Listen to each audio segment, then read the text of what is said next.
Hello, I'm Jackson Beavers, and I'm here with Ken Dyar.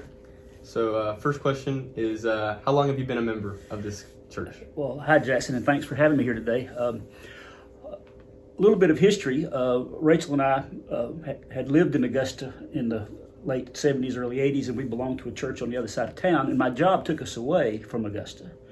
And we always struggled to find a good Lutheran church in the communities where we lived.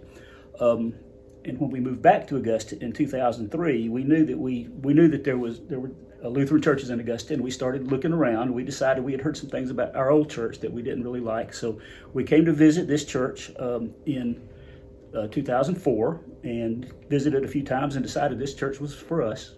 And we joined the church on Reformation Sunday in 2004. Okay. So, have you been Lutheran all of your life? No. I grew up in a family. My parents were not very good church people, but my grandparents were, and I went to a Baptist church with them growing up.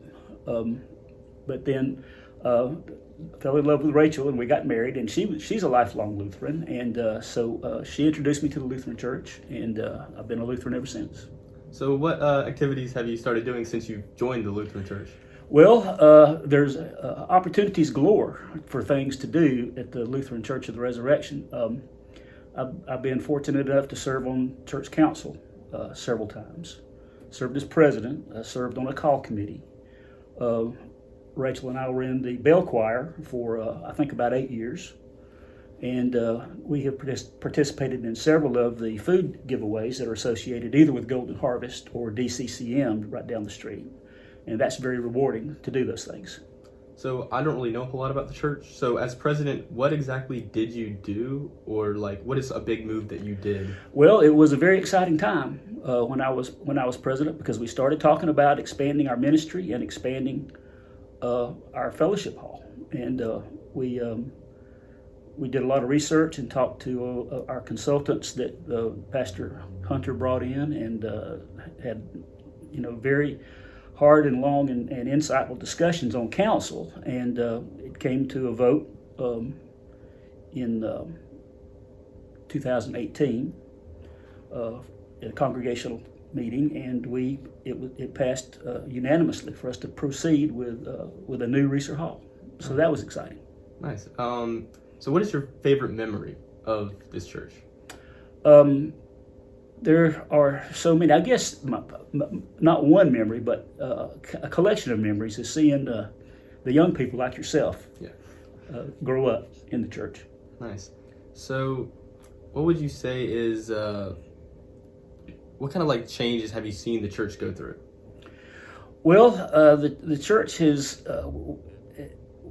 some members come and go, but there's a core of families that have been here longer than us and longer than just about anybody. 4, 5, and 6 generations of families that grew up in this church. So that's pretty unique. Yeah.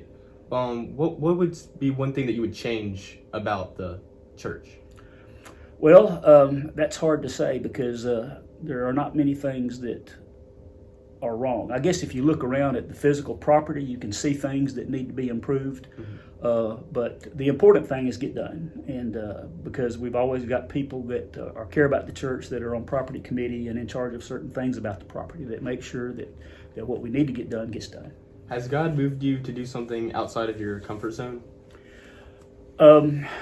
Maybe not do something, but changing some attitudes, perhaps. Back in the late 2000s, 2009 or thereabouts, the Lutheran Church decided that it would allow gay ministers if the congregation agreed to. And there was a lot of discussion about that.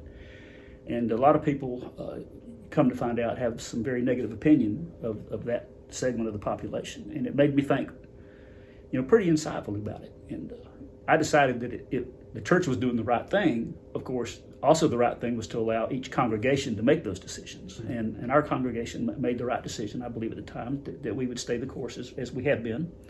And at some point in the future, the church leadership may take another look at that. But that was a very important step in the life of this church and the Lutheran Church. Has there been any specific sermon or just idea in the church that has changed your opinions on something? Pastor Hunter's sermons are always very deep and biblically oriented and thought-provoking. And I love to hear him preach about his favorite topics because he has a handful of them. And I can't say that any of them have changed my perspective, but it just deepens me spiritually.